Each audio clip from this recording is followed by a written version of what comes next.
Voyager, c'est aussi partir à la rencontre des différents peuples du monde et bien sûr de leurs traditions et coutumes. Certaines traditions peuvent vraiment nous sembler surprenantes et ce que l'on pourrait considérer de mauvais chez nous pourrait avoir une toute autre signification au-delà de nos frontières.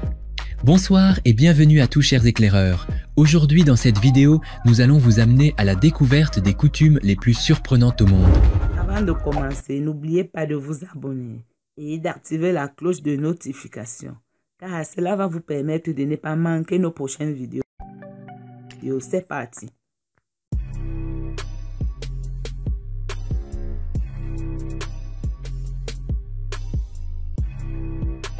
Pleurer pour se marier en Chine. En Chine et plus spécifiquement chez le peuple Tujia, il existe une coutume bien particulière pour les jeunes filles qui vont se marier. Celles-ci devront pleurer chaque jour pendant 1 heure entière au cours du mois qui précédera le mariage. 1 heure chaque jour. Mais ce n'est pas tout. Cette coutume est une affaire de femme. Aussi, 10 jours après que la future mariée ait commencé son épreuve, sa mère doit la rejoindre. 10 jours plus tard, sa grand-mère les rejoindra toutes les deux pour pleurer ensemble. Ne jugeons pas de la tenue de la coutume, mais plutôt de la difficulté. Toutefois, sachez qu'en Chine, les pleurs sont considérés comme une expression de bonheur et de joie et non pas de tristesse. La célébration des naissances au Kenya. Attention aux âmes sensibles. Dans les tribus Maasai du Kenya, il existe une coutume appliquée à la naissance de chaque bébé. Lorsqu'un enfant vient de naître, celui-ci circule dans les bras de toutes les femmes du village. Jusque-là, tout va bien, mais chacune des femmes doit lui faire tomber un peu de salive dans la bouche. Pourquoi ? Parce que cette coutume permettrait de porter chance à l'enfant nouveau-né. On lui souhaite alors tout le bonheur du monde. La tribu namibienne, où le sexe est offert aux invités et aux étrangers. Avec une population de plus de 50 000 personnes, les peuples des tribus Ovaimba et Ovazimba, dans les régions de Kunene et d'Omusati, dans le nord de la Namibie, ont une culture hors du commun défendue qui a défié l'hospitalité et la bienséance. Caractérisées par l'aspect rougeâtre de leur peau, encore appelée pattes d'Odgis, elles s'en servent pour se protéger du soleil et des piqûres d'insectes. Donner l'honneur à qui il est dû. Un autre sens est donné à ce dicton dans cette tribu. Quand un visiteur ou un étranger vient visiter, un homme montre son approbation et le plaisir de voir son invité en lui donnant le traitement Okujepisa Omukazendu. Cette pratique signifie littéralement que sa femme ou sa fille adulte est donnée à son invité pour passer la nuit pendant que le mari dort dans une autre pièce. Dans le cas où il n'y a pas de chambre disponible, son mari va dormir dehors. Cette tradition transmise a ses avantages dans la communauté, elle réduit la jalousie et favorise les relations. La femme a peu ou pas d'opinion dans la prise de décision. Beaucoup de touristes européens en visite dans cette communauté namibienne sont attirés par le plaisir sexuel. Les fenêtres en diagonale du Vermont, aux États-Unis.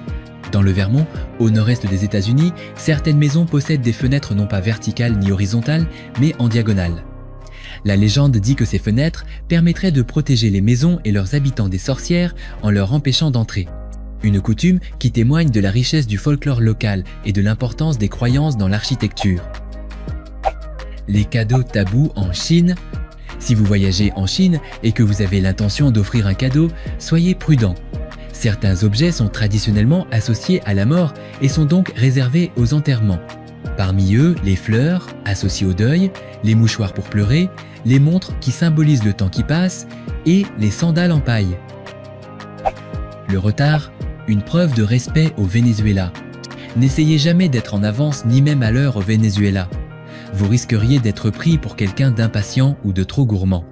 Les Vénézuéliens ont en effet pour coutume de respecter un retard de 10 à 15 minutes en signe de politesse. Manger avec des baguettes au Japon. Le Japon est un pays très à cheval sur la politesse, y compris lors des repas. Entraînez-vous à manger avec des baguettes avant votre voyage au Japon, l'utilisation de couverts étant considérée comme mal poli.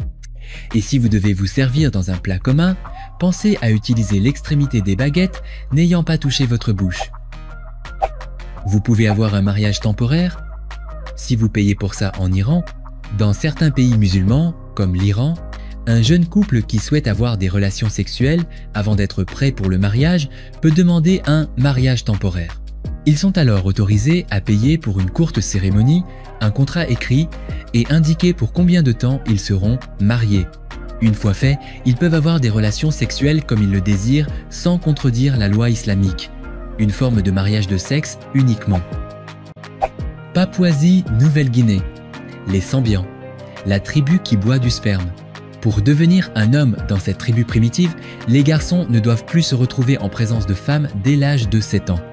Ils doivent vivre exclusivement avec d'autres hommes durant 10 ans. Pendant ces 10 ans, leur peau est percée afin d'éliminer toute contamination pouvant provenir des femmes.